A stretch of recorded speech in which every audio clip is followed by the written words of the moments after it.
павильонду алып барып койгондон кийин 2 күндөн кайра алып кетип калганда ушундай мына кыйналат экенсиң да. Башка жумуш эми ачайын десең, алынын жумуштун ийне жибин билбейсиң. Где-то 6-7 миң доллар кеткен. Бул бизнесте бир эле мен эмес, баары ачып кетсе болот. Алардын өздөрүнүн колунда. Тазалык болсо, клиент, кардар эң биринчи тазалыкка карайт экен. Мисалы, башка бирөө ачкан бизнесте аныкы болуп атат, мен да ачсам меники да болот деген бул эң чоң катачылык ушунда. Азыр мен өкүнбөйм, сүйүнөм. Борбор калаада азыр баары 16 точкабыз бар, филиал. Баары точка иштейт.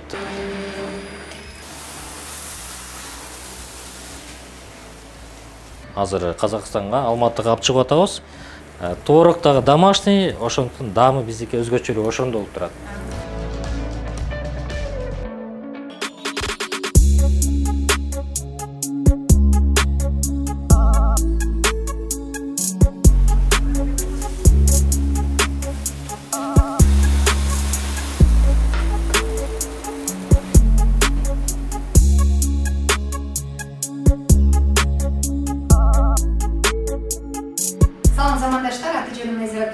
Биздин расмий каналыбызга кош келипсиздер. Борбор калабыздын кайсы бир жагында жүрүп калып, мен курсагым ачып кетип, будканы көрүп калдым, павильонду. Ал жерге барып, биз кофе жана блинчикти жедим. Мага куймактарын да чакан блинчик, бирок куймак биздинкиде айтканда куймактар аябай жагып калды. Ошол куймактардын негиздөөчүсү ким болду экен? Бул куймактар кантип жасалат экен? Кандай талаптарга жооп берет экен? Деги эле Кыргызстанга келген 2 жыл болуптур. Буга чейин көргөн эмеспиз, албетте базарларда жеп жүргөнбүз.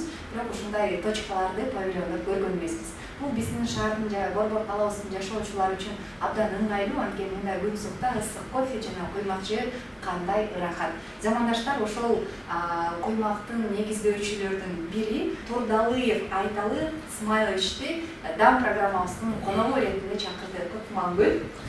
Саламатсызбы, жакшы, өзүңүз? Мага жакшыбы? Сонун, аябай жакшы.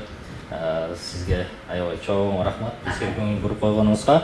Мен сиздерге бүгүн куймактын кантип жасалганын сиздерге көргөзүп, сиздерге куймак жасап берейин. Абдан жакшы. Ал үчүн бизге эмне керек? Ал үчүн бизге эң эле биринчи ун, бул высший сорттогу ун, андан бул туз, сода, жумуртка, ун, шекер, маргарин, сумай и сүт. Айтамызда, майыбыз болуш үчүн алгач эле мындай деп коет го, ала майылдан башталат дейт да. Анан биз алгач кайсы жактан кууну болосуз? Ошодон баштайбыз. Мен өзүм Жалал-Абад областынын Ала-Бука районунун 1-май айынан болом. Ал жакта өзүм кичинекей кезимде болгом.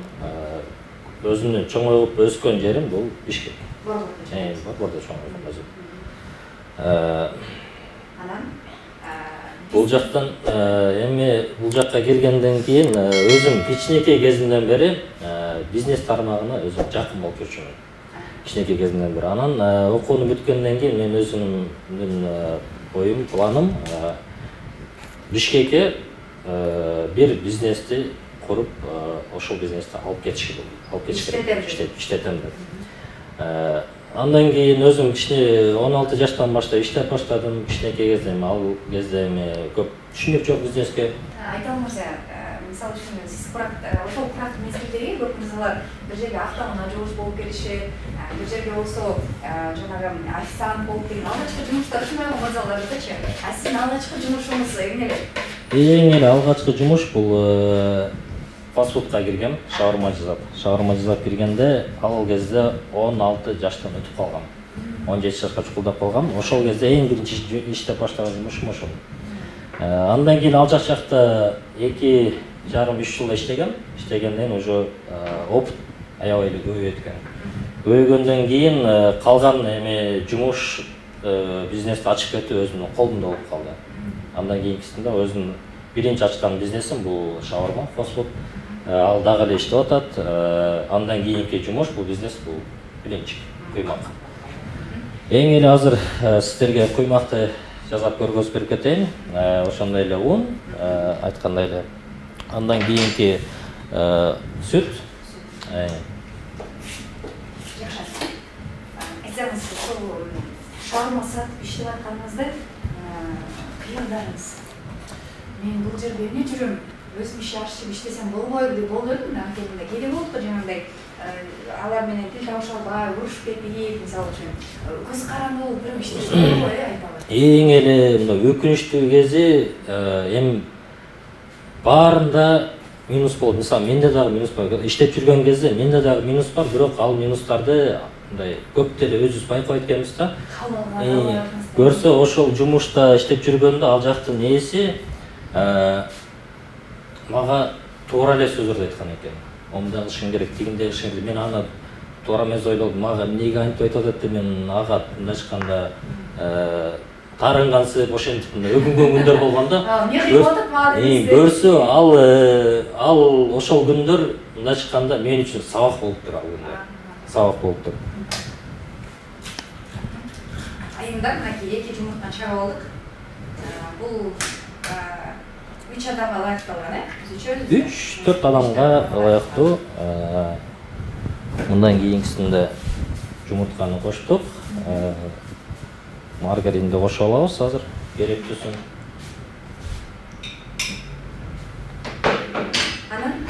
Андан кийинкиси бизнес баштоо идеясы. Коркпой 18-19 жашта келсе, ошол келдикке салуу да, топтогон акчаны ошол бизнеске салуу. Эмне үчүн сиз шаурма ачамдыңыз, фастфуд? Эми ал кезде мен биринчи кирген жумушум бул ошол шаурмага кирип калдым, фастфудта иштеп калдым. Ошол сфераны так даамын түшүнүп калдым. Анан менин көзүм жеткен бул ошол фастфудту ачып кеткенге, иштетип кеткенге менин көзүм жетти. Башка жумуш эми ачайын десең, анын жумуштун ийне жибин билбейсиң. Анан бул жумушка тобокелдикке салганым, баарын тактана билем, кандай кылса кандай болот, жол жобосун билген үчүн бул жумушту ачып кеттим. Айтсаңыз, ошол бизнесиңизди канча сом же канча доллардан баштадыңыз? Эң эле биринчи где-то 6-7 миң доллар кеткен. Ошол павильонду тургузганга, калгандагы оборудование алып кетип алганга ошондой суммада акча кеткен. Бирок ошол сумманы ал жакта ошо өзүм ачып, ошол жакта өзүм иштегем. Өзүм ал жакта иштеп, оштоп ошол сумманын баарын чыгарайын деп. Ал акчаны мен иштеп тапкан эмесмин, кредитке алгам. Кредитке алганда эми кредитти жабыш керек да. Жабыш үчүн өзүм иштеп баштап, 3-4 айда иштегем. Бул ал жака өзүмдүн бир тууган байкелерим да жардам беришкен, бир тууган байкелерим да болгон. Азыр алар дагы ушул сферада иштешип атат, алар дагы. Азыр бүткөнө калды бул жазап. Тактыракча шекерин бөлө башлайм.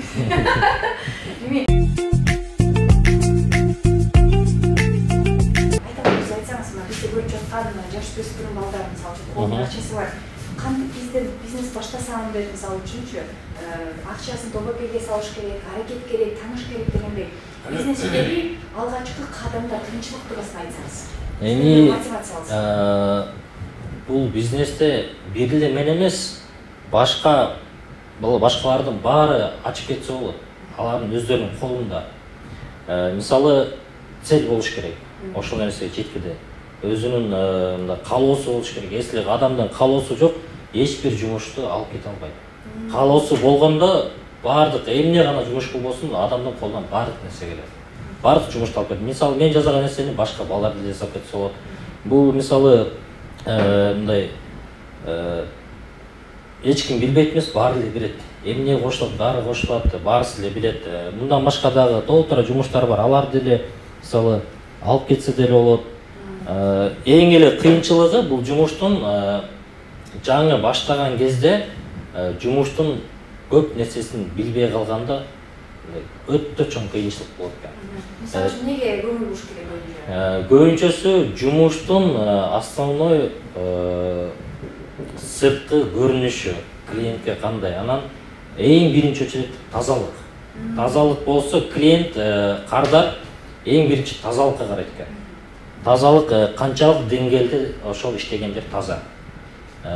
ошол жакка эң чоң көңүл бурушат экен. Себеп дегенде менде эң биринчи кыйынчылыктарым ушул кардалардын көп айтып калышканда, ол жерин керек экен, тиги жерин керек экен, анан карап, ошол жерлерди күндү сүрүп тазалап туруш керек экен. Кардарлардын пикири бул кандай? Анда кандай кабыл аласыз мисалы үчүн? Мен туура кабыл алам. Мен кардаларга мен чоң ыраазычылык билдирем. Себеп дегенде ошол нерсеге менин минусумду, менин өзгөчө минусумду мен өзүм байкабайм, ошо кардарлар байкайт. Кардалар эмнени талап кылса, биз ошону аткарышыбыз керек. Алар эмне талап кылса, ал нерсе ошол кардарга жакпай жатат. Ошол нерсени кардарга жаккандай кылып өзгөртүп киргизиш керек. Алар каалагандай кылып. Азыр баары даяр болду, баарын салдык. Азыр эми аралаштырып, буюрса бышырып баштасак болот. Жакшы, даяр. Ол үчүн биздин блендер бар. Блендер менен деле аралаштырсак, бул эми колго жеңил. Если блендер жок болсо, жөнөкөй эле мешалка менен аралаштырып койсо деле болот. Эч кандай кыйынчылыгы жок.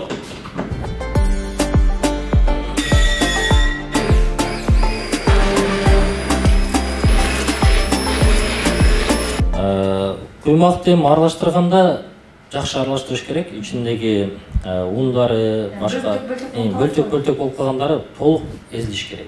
Толук жок болуп кетиш керек. Если буну толук аралаштырбай койгондо куймакты бышырганда жумшак болуп калат, либо башкача чыгып калат да, кардарларга жакпай калат, сөзүн кыскасы. Ошон үчүн таза толук аралаштырылыш керек. Негизи чем бул мешалкага караганда, морик мешалкага караганда блендер менен аралаштырган жакшы. Бул аябай майдалайт.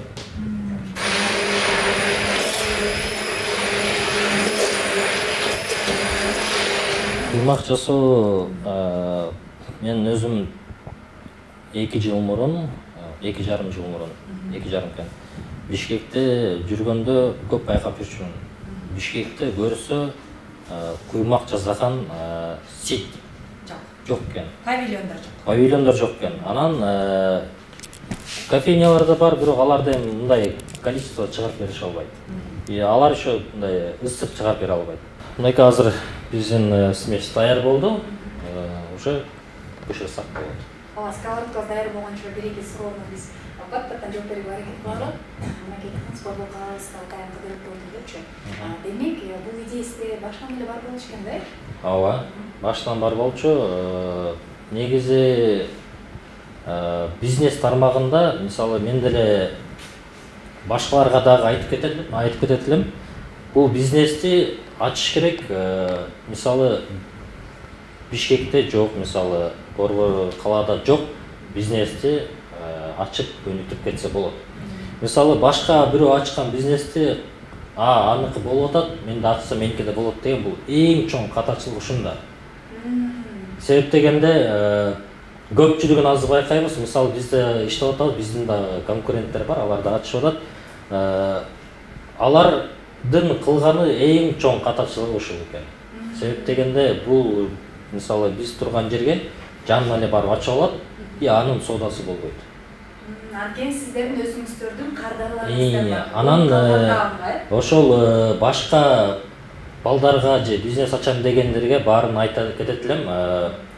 Силер ачканда бизнести элде жок, калаада жок, Бишкекте жок бизнести ачсаңар, ошол бизнес өнүгүп өркүндөйт.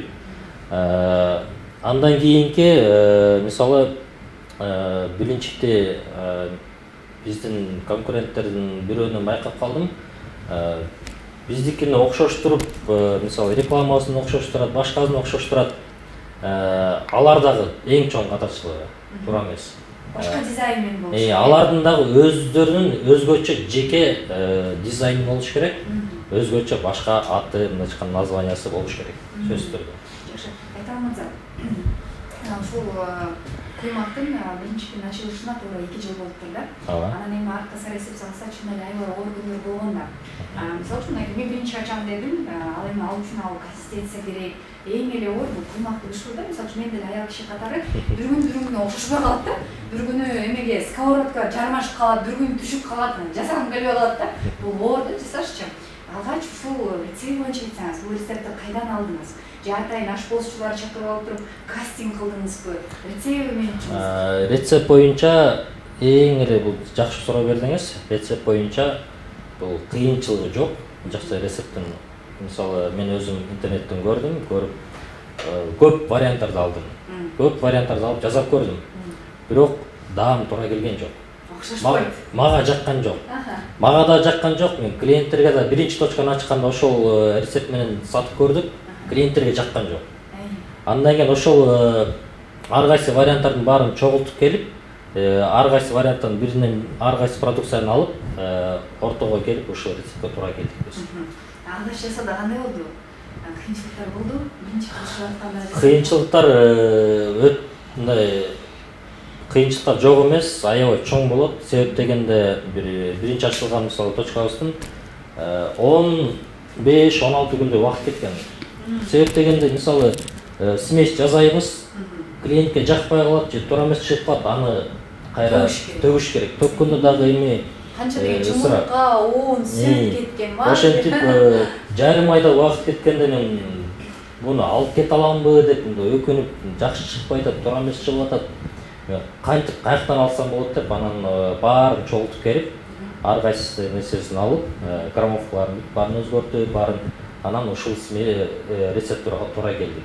Бул рецепт ошондо Айталы мырзанын өзүнүн рецептиненби же бир ашпозчунун кеңешинен? Жок, ашпозчу эч кандай эч кимди чыгарган эмес, бул өзүмдүн жеке чыгарган рецепторам. Ушул рецептора өзүм жасап чыгарганда кардалардын 95%-ине баарына жакты. Алгачкы жасаган принциптериңиз эсиңизде? Алла эсимде. Кандай жаптыңыз сатып алып? Биринчи жасаган мен эсимде смести жасадым. Жасап, мен өзүм үйдөн бышыр көргөн эмесмин. Мен эсиде жүрмүн. Куймак жасаганда анан эми бул жашоо ушундай экен, бизнести ушто алып кетиш үчүн биринчи өзүңдөн башташ керек экен. Если ошол бизнести өзүң ийне жийине чейин билсең, башка кыздар келгенде иштеген мисалы аларга сен үйрөтө алгандай болушуң керек экен. Если мен өзүм билбей жатып, ал кыздар мисалы келсе, мен аларды үйрөтө албайм да. Ошон үчүн биринчи өзүм үйрөндүм. Бышырганды да куймакты эң эле биринчи болуп, ошол кезде куймакты бышырганды үйрөндүм. Смести жасадым, жасап сковородкага коюп бышырдым. Аябай жүдөп, мындай кыйынчылыктар элестетип атам да, ошол кезде бак эсиме кетпейт. Алып кетет, жармашып калат, чыкпай калат. Анан ал күнү дагы ачылган жокпуз. Мен өзүм иштей алган жокмун да, бышыра алган жокмун. Үчүнчү күн анан куйганды жакшы билип калдым, үйрөнүп калдым. Анан 5 күн өткөндөн кийин уже бир кызды алып, ага бышырганды үйрөтүп, мондой жасайсың, тигиндей жасайсың деп, ага үйрөтүп, ошондон кийин алып кеткенбиз точка. Смести өзүңүз чакыра жасап бересиз, мына ушул смести, э? Смести өзүм жасап берем. Мисалы смести келгенде, мисалы кыздар иштегени келгенде, алар жасап эмес. Келген кыздар смести мен даярдап жасап алып берем. Алар бир кыз бышырат, бир кыз кассада. Ар бирөөсүнүн жумушу өзгөчөлүктө бөлүнгөн. Мисалы жаркадагы бир гана куймакты бышырат, анын милдети ошол кассага барбайт. Чтоб клиентке, кардарга жагыш үчүн эч кандай жумушка көңүл бурбай, бышырганга көңүл буруш керек экен. Концентрация бар ошол бышырууга. Если мен бир точкага бир эле кызды коюп койсом, ал жетишпейт экен да. Биринчитер күйгүзүп салат, куймакты күйгүзүп салат, же толук бышырбай берип коет, кардарга жакпай калат экен. Чтоб алар толук жетиш үчүн ар бир точкага 2ден кыз койгон. Айталы мырза, азыр смести өзүңүз жасап жатасызбы же үйрөттүңүз? Жок, эми бул смести убактысы менен бул сместердин баарысын мен балдарга өзүм үйрөтүп, аларга өткөрүп бергем. Азыр точкалардын баарысына ошол балдар рецепт менен ошол балдар жасап беришет.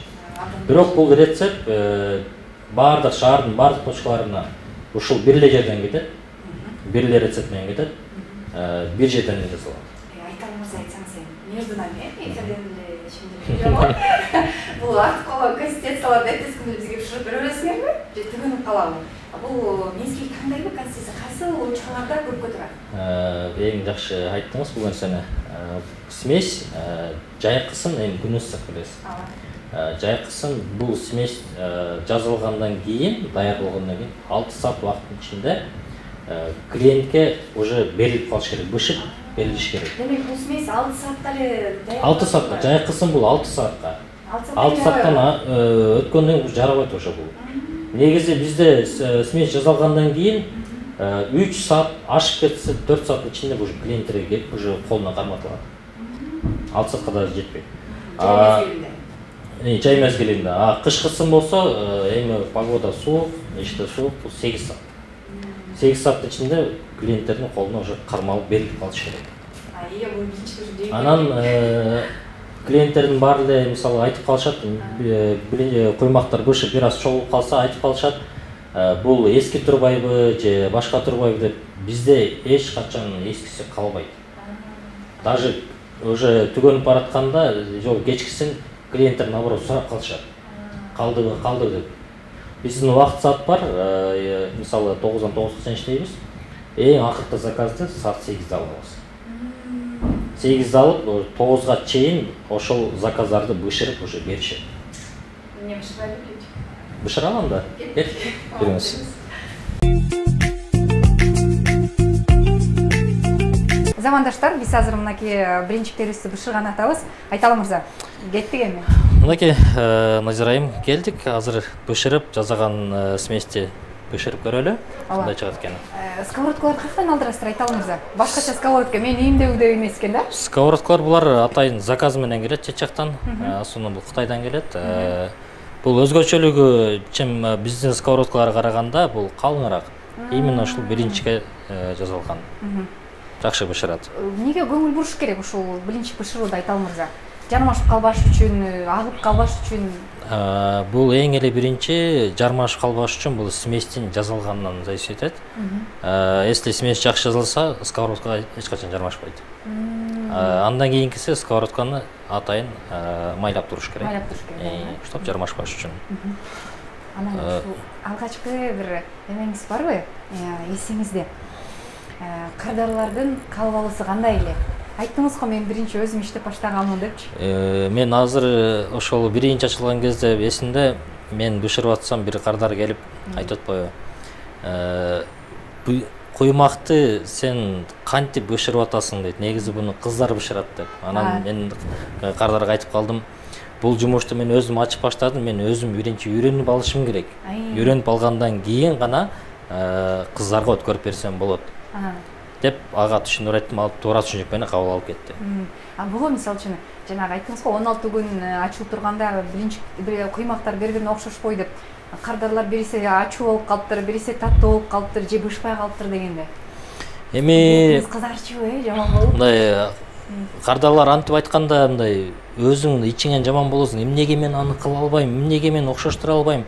Эмнеге менин колуман келбейт деп мындай ызаланып кетсин да. Анан ошондой кезде алар наоборот мындай чыкканда айтылган сөз, алар биздин өзүмдүн айтылган минусумду алар туура эле айтышты. Себеп дегенде алар айтканда мен андан дагы күчөп мен кылышым керек, мен жазашым керек деп в конце уже ага да жеттим. Кудай буйрса. Жана дизайнерлик жагынан деп калбадыңызбы? Мисалы үчүн ал атайын бир бул эме болуш керек да, мындай павильон болуш керек, туурабы? Анын ичин жазалгап, бардык шарттар түзүлгөн, кышында жылуу болуш керек, жайында салкын болуш керек дегендей. Дизайн жагына кандай болдуңуз? Мен билимче сиз өзүңүз дагы ошол электрик экенсиз, сварщик экенсиз. Эми жашоодо эми ар кандай экен да. Мисалы сварщикти мен сварщик болуп мен өзүм үйрөнүп алгам, окуган эмесмин. Электрик дагы өзүм үйрөнүп алгам. Мындай чыкканда өзүм баарын уже түшүнүп билип калгам. 2 жыл мурун павильонду жасаганда мен өзүм ойлодум, колумдан келеби же келбейби деп ушул павильон жасаганга. Анан ойлоп көрсөм, карасам жеңил эле, эч кандай кыйынчылыгы жок анын. Адамдын өзүнүн каалоосунан экен. Жазайм десе, каалоосу бар болсо жазап кете берет экен. Анан ошентип өзүм баарысын үйрөндүм, баарысын жасап чыгардым. Азыр ошол жумуштар үйрөнгөнүм, мисалы сварщикпи же болбосо электрикпи, өзүмө ошол жакшы пайдасы болуп атат. Өзүңүз жасап коесуңар. Эмне жумуш болбосун, например, үй жумушунда деле. мисалы үйдүн жумушуна керек экенсиз. Мисалы башка бирөөнү чакырып отурбай, жалдап өзүң эле жумуштарыңды бүтүрүп коет экенсиң. Өзгөчө эле ошондо. Азыр мен өкүнбөймүн, сүйүнөм. Ошол менин минусумду айткан кардарларга дагы мен чоң ыраазычылык билдирем азыр. Ошолор айтканда мен андан бетер, андан өтө күчөп баарысына уже жетиштим. Мынакей Назира айым, биздин сковородка ысып калды, азыр бышырып көрөлү. Сөзсүз түрдө перчатка кийиш керек, себеп дегенде клиенттерге чтоб таза болуш үчүн. И ысыктан деле колдор күйүп калат го. Колдор аябай эле күйүп калат бул жактан. Бисмилла баштадык. Айталы мырза, чыныңызды айтыңызчы, акыркы жолу качан куймак бышырдыңыз эле? Акыркы жолу алдабай эле ачыгын эле айта берейин эми. Да, айтыңыз. Акыркы жолу ошол жаңы ачылганда өзүм иштеп баштаганда гана бышырып үйрөнгөм. Ошондон кийин мен бышыра элекмин. Андан бери 2 жыл. Андан бери 2 жыл өттү. Азыр деле мына опытын ачканда жок боло элек, бар экен, бышырып көрүп атабыз. Айтсаңыз, ушул куймакты ачууда, ушул бизнести алып кетүүдө кандай кыйынчылыктарды башыңыздан өткөрдүңүз, айталы мырза? Эң эле кыйынчылык жерлери павильонду 1,5 ай жасалган. Анын баарын өзүм жалгыз жасап чыккам. Эң эле өкүнүчтүүсү, ошол павильон жасап бүткөндөн алып барып коюлган местага коюлганда 2 күндөн кийин мэриядан келип алып кетип калышкан кайра. Аябай өкүнүчтүү, мындай ызаланып, эмнеге алып кетип калды, эмнеге мындай болду деп мындай сарсанаа болот экенсиң, көрсө чынында эле документтердин бир жери тормоз болуп калыптыр. Анан оңдодуңузбу документтерди? Баарысын оңдодук, кайра алып барып койдук. Андан кийинкиси дагы кыйынчылыктардан смести жасоо боюнча. Жасайсың, окшошпойт, кайра төгөсүң, кайра жөн эле ысырап болуп атат, ысырап болуп продуктылар. Ал акчага да алынат да. Андан башка дагы сковородка жармашып калат, жаны билбейсиң кантип чыгарасың. Көрсө мунун баары мындай майда жумуш, мындай айтканда жумуш экен. Сабыр керек болчу. Сабыр керек экен да. Бул майда жумуш аябай. Текшерип турду. Балким жабы салмапсыз, кой жай болбойт экен. Бирок эле майда жумуш. Ошонун баарысын көтөрө билип, кардалардын айтуусу боюнча, алардын талаптары боюнча бардык нормаларды аткардык. Жакшы. Айталы мырза, азыр Борбор калабызда канча филиалыңыз бар? Борбор калаада азыр баары 16 точкабыз бар, филиал. Баары точка иштейт. Ал точкаларда деле смесь баарында бирдей. Смесь бир эле жерден чыгат, баарында окшош. Түштүк жакта да бир точканы көрүп калгам, барганда алар сиздердикиби? Ал жакта биздики. Кантип барат, самолет мененби? Жок, ал жактан биз бул жактан балдарды үйрөтүп, ошол жакка алып барганбыз. Алып барып, азыр ал жактан деле алар так иштешип атат. Смесь ал жакта деле окшош бирдей, бул жактыкы менен окшош. Начинкалары кандай блинчиктердин? Начинкалар шоколад, творог, сметана, сгущенка, мед. Баарысы бар. Алардын баарын салып беребиз. Тор эң эле бизде өзгөчөлүгү бул сметана домашний. Магазиндики эмес. Творог дагы домашний, ошондуктан дамы биздики өзгөчөлүгү ошондо болуп турат. Көп жерде байкасаңыз, мисалы башка блинайларда карасаңыз, магазиндин сметананы алып колдонушат. Быштагы туура айтасыз, ошону билгенмин. Жакшы. Анан эми айталы мырза, айтсаңыз, ушул жака кызматкерлерди алууда эмнесине көп баа берет? Анткени бир кызматкер кетип калса, ал жумуш орду бош болуп калат да, бул дагы оңой эмес да, анткени үйрөтүш керек буну кайрадан, баардык нерсе башынан дегендейчи. Кардардарды алып калууда кандай бир сиздерде бир өзгөчөлүктөр бар? Айлык маянасын көтөрүп коесузбу? Же башка бир фирмаларга окшоп аптабын алып бересизби? Бонустар барбы? Эмнелер бар? Бул жака кыздарды алганда жумушка эң эле биринчи ошол кыздардын клиентке кылган мамилесин биринчи байкайбыз.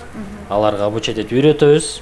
Үйрөнүп иштеп кетсе, иштеп кетти, анан алып кете албай калса, аны жумуштан чыгарганга аргасыз болобуз эми. Айлык маяналары кандай? Айлык маянасы жакшы. Жакшы болгондо 30-дан 60 миңге чейин эми айлык алышат. Процент.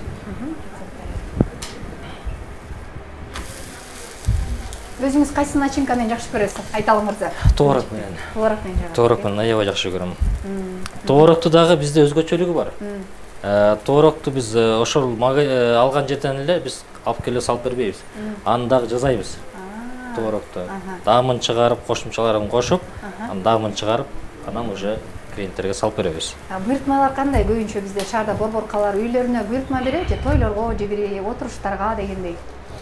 Көбүнчөсү тойлорго көп алышат. Дагы мисалы үйлөрүнө да көп алышат. Көбүнчөсү үйүнө заказ бергенде, мисалы конок тосуп калганда, көбүнчө конок тоскондор үйүнөн жазабастан эми майда жумуш деп лучше заказ берип коюшат. Баарысын жеткирип беребиз. Айталы мырза, кичинекей кезиңизде апаңыз ушундай куймак бышырып берчү беле? Эсиңизде барбы? Кичинекей кезимде мен эң эле бир эсимде бар. Айылда жүргөндө апам бышырып берген. Анан куймакты жеп атканда аны апам айтып калат: "Мен эми ал кезде билбейсиң да, ал эмне экен, куймак экенин билбейсиң. Кайра сурайсың, бул эмне, куймак. Мага үйрөтүңүзчү же даамын жеп көргөндөн кийин ошол кезде жазылган даамы да эстен кетпейт да. Эми апамдын жасаган эми ачканда куймагы бул өтө өзгөчө болуп турат. Апаңыз кайсыл кесиптин ээси? Апам өзү мугалим. Өзү азыр иштей эле. Үй кожойкеси болуп туруп, ага чейин мугалим болуп сабак берип иштеп жүргөн. Айталы мырза, ушул жака филиалдарыңызга алып келип өзүңүз мындай биринчиден дандап көрдүңүз беле? Ооба. Жагабы? Ооба, жагат. 4 тууган экенсиз, 4 тууганыңыздар бир кесипти аркылап иштештиби же баардыгы бизнесмендерсиздерби? Баарыбыз ушул бизнес тармагында, баарыбыз бизнестин тармагында иштеп кеткенбиз. Себеп дегенде биздин азыркы кезде биз билген жумуш ушул бир бизнес тармагы. Если бул бизнес тармагынан башка жакка кете турган болсок, иштеп кете албачудай болуп бизге сезиле берет, корко беребиз. Ошондуктан бул тармактан биз чыга албай калдык да. Ушул тармак менен эле жүрөбүз. Негизи сизде сабырдуулук аябай күчтүү экен да, сабырдуулугуңуз тогдоо экен. Бул мындайча айтканда мүнөз атаңызданбы же апаңызданбы? Эми анысын кандай киши? Атам делем сабырдуу, аябай тамашакөй. Апам да сабырдуу, тамашакөй. Эми кайсыл жакты мен окшоштуруп калгам, тартып калгам, мен билбейм аны. Менимче сизди турмуш курган окшойт, Ошондой го дейм. Жакшы. Мен мектепте бир кесиптин эси болом деп кыялданчуңуз беле же болду мен бизнесменмин, мен крутой бизнесмен болом дечиңиз беле? Мектепте жүргөндө мен көбүнчөсү үйдөкөлөргө ачмын атама апама. Чоң койгондо мен военный болом деп. Анан военный болом деп мен мектепти бүткөндөн кийин армияга да барып келдим. Андан кийин гос жумушка кирем деп, ал жака иштеймин деп ал жака да кирип көрдүм, бирок мен иштей алган жокмун. Ал менин жумушум эмес экен. Анан келип бизнес тармагын тандадым, ошол мага татыктуу жумуш экен. Ошол жумушту мен алып кете алат экенмин, көңүлүмдөгүдөй экен да. Эмеше бир эле Ошто, Бишкекте эмеңиздер бар экен да, филиалдарыңыз. Башка биздин областтарда ачуу пландарыңыздар барбы?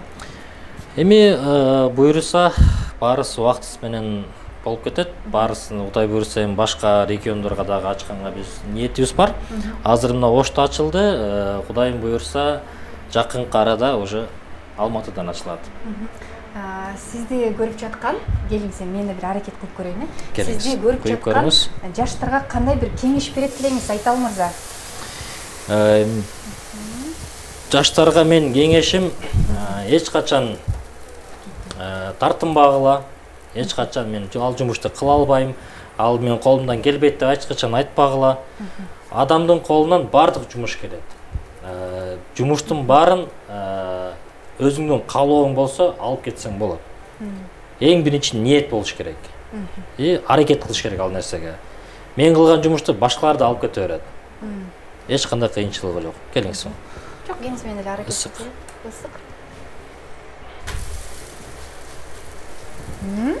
Мен деле колуман келет экен го. Шош калбады, карасаңыз.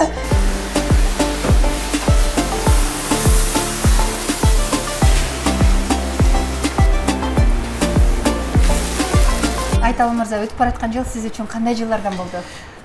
Бул жылы Назир айым биз үчүн, үй-бүлөбүз үчүн жакшы ийгилик жылдардан болду. Көп ийгиликтерге жетиштик. Сиздерге дагы бир өзгөчө дагы дайындап койдук. Бул суроого дагы эшиктен дагы жооп берейин сиздерге дагы. Азыркы жазган билинчиктерибизди көрөлү жеп. Даамдап көрөлү, начинкасын жасайлыбы? Начинкасын мага деген каймак менен анан творог менен жагат. Хорошо. Келиңиздер. Назир айым, келиңиз, даамдап көрүңүз. Биз жазган билинчиктерди. Каймак менен, Бул каймак менен. Эң жакшы көргөн бир моменттерди ушул эфирден дегустация кылганчы. Нусула. Так, азыр творог менен жасап көрөлү. Үйдүн каймагы экен дагы билинип турат да. Ооба. Үйдүн каймагы болгондо билинчиктин өзгөчө даамын чыгарган көбүнчөсү каймактын ошол даамы экен. Анан творог деле бул биз дагы жасайбыз, муну алгандан кийин ошол бойдон карап келип салып бербейбиз. Кошумчаларын кошуп, жасап, андан кийин биз билинчикке куймакка салып беребиз. Творог менен да жеп көрүңүз. Алдыга койгон максаттарыңыз, Айталы мырза? Алдыга койгон максаттарым диета өлдүрүү.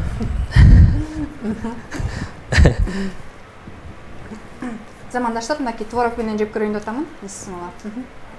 Так, бул шоколад менен жасадык. Эми акыркысы калды. Сгущенка менен жасасак. Мен алдыга койгон өзүмдүн ой максаттарым бул бизнес тармагын эми өнүктүрүш керек. Ошол бойдон токтоп калбаш керек. Бул нерсени бир эле Кыргызстан ичинде эмес, башка чет өлкөлөргө дагы алып чыгыш. Азыр Кудайым буйруса эми эң эле биринчи бул азыр Казакстанга, Алматыга алып чыгып атабыз. Кудайым буйруса бул иш ашып калса, кийинкисин дагы жакшы ачып кете беребиз. Кудай буйруса биз билинчиктерибизди, куймактарыбызды Казакстандан жеп калат экенбиз да. Кудайым буйруса. Аз калды. Сиз деле каршы болбосоңуз керек, Айталы мырза. Азыр мына эшикте мынакей кылычын көтөрүп, кыш мезгили турат, кыш кыштай, кыз кыздай дегенде эшикте тим эле суук, Анан босогубузда коён билесиз, Шамдагай айыл, мындай чуркаган боюнча биринчи орунда жүргөн коён жылы биздин босогубузда турат. Сырттагы адамдар кээ бирлер маанай жакшы, маанайлары жок дегендей. Мына ошол инсандардын сиз өзгөз жасаган куймак менен даамдатып көрбөйлү, кандай дейсиз? Макул, жарайт. Начинкаларын жасап, Начинкаларын менен даамдатып көрөлү. Ооба, жегенге ыңгайлуу болуш үчүн шоколаддан, творогдон, бир аз каймактан, кандай дейсиз? Жарайт.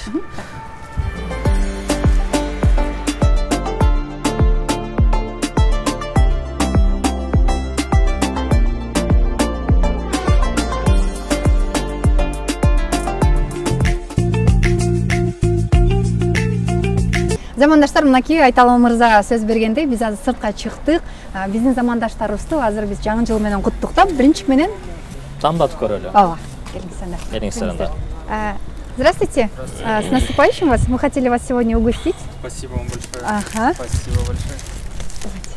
Мы как раз пришли за вашими блинами. За нашими блинами. Прекрасно. Приятного. Бул жакта бир апа бар экен. Түшүп турат. Кандай дейсиз? Саламатсызбы? Жок, коюңуз, биз даамдатып коелу. Эч нерсе деле кереги жок. Келе жаткан коён жылыңыз менен биздин замандаштарды жаңы жыл менен куттуктап коюңуз. Жаңы жыл менен келе жаткан. Абдан жакшы. Бул жакта жакшы, бул жакта да апалар да бишип турат, апаларга даамдатып коелу. Тетик аялдамадагы инсандар дагы өзүнүн маршруткасын күтүп турат, Келиңиз апа. Келе жаткан жаңы жылыңыз менен биздин билинчиктерден даамдап коюңуздар. Келиңиз эже. Аш болсун. Келиңиз байке. Даамдап коюңуздар. Жаңы жылыңыздар менен. Жаңы жылыңыздар менен. Эжеке да, саламатсызбы, жаңы жылыңыз менен. Биз атайын сиз ошо сыртка чыктык. Бүгүн бизде бир ушу дегустация болуп атат. Сиз дагы даамдап коюңуз билинчиктерди. Келе жаткан жаңы жылыңыз менен эже. Рахмат. Жакшы. Замандаштар, мына өзүңүздөр көргөндөй, бардык ушул биздин көргөн телекөрүүчүлөр бир аз да болсо ушул биздин замандаштарга жылмаюу тартууладык. Чынында эле адамдын көңүлү биринчи орунда турат, Айталы мырза. Ооба да. Көңүл оорутпай, бири-бирибизди бир гана мактап, жактап, колдоп, алдыга сүрөп дегендей. Эми жыйынтыктоочу бир учур келип калды. Келиңиз эми ошол кирип келе жаткан коён жолу менен бизди көрүп жаткан телекөрүүчүлөрдү, замандаштарыбызды, кызматкерлериңизди, байке эжекейлерди, тууган урукту дегендей бир сизге эркин микрофон, куттуктап өтсөңүз. Эң эле биринчи жалпы кыргыз элимде кирип келе жаткан жаңы жыл менен куттуктаймын. Өзүмдүн үй бүлөмө, ата энеме, бир туугандарыма, досторума баарына жаңы жыл менен куттуктаймын. Ошондой эле чогуу иштешип жаткан коллегаларыма, кыздарыма, балдарга баарыңарды кирип келе жаткан жаңы жылы менен куттуктаймын. Жана ошондой эле Назира айым, сиз да кирип келе жаткан жаңы жылыңыз менен куттуктаймын. Бул жыл жаңы жыл жакшылыктын, токчулуктун, молчулуктун жылдарынан болсун деп. Чоң рахмат айталым мырзам мынакей. Бир жакадан баш бир жеңден кол дегендей ушу биргеликте жасап баштаган ишиңиздердин өзүрүн көрүңүздөр. Рахмат. Берекесин көрүңүздөр. Бул иш деген бир эле адамдан жасалбайт. Анткени булга деген жалпы жамаат керек, булга деген ынтымак керек. Ошол баш көз болуп турган сизге ден соолук каалайбыз. Мындай филиалдарында көптөрү ачылсын, бир эле Бишкекте эмес, ушул жакынкы Алматыда, Москвада дегендей. Айтор кайсыл гана филиал ачылбасын, Кудай буйрса биз жалпы жамаатыбыз менен, Самир менен биз сиздердин артыңыздардан сөзсүз түрдө барып турабыз. Ошол алтындарым, көрүшкөнчө, угушканча келе жаткан коён жылы бизге бир гана жакшы ийгиликтерди алып келсин. Баарыңыздарга ден соолук каалайбыз. Үйүңүздөрдө тапчыкалар көбөйсүн, үйдө аксакалдын сөздөрү өтүмдүү болсун, дасторконуңуздар дайыма жакшылыкка жайылып турсун. Аты жөнүм Назира Бердигулова, көрүшкөнчө.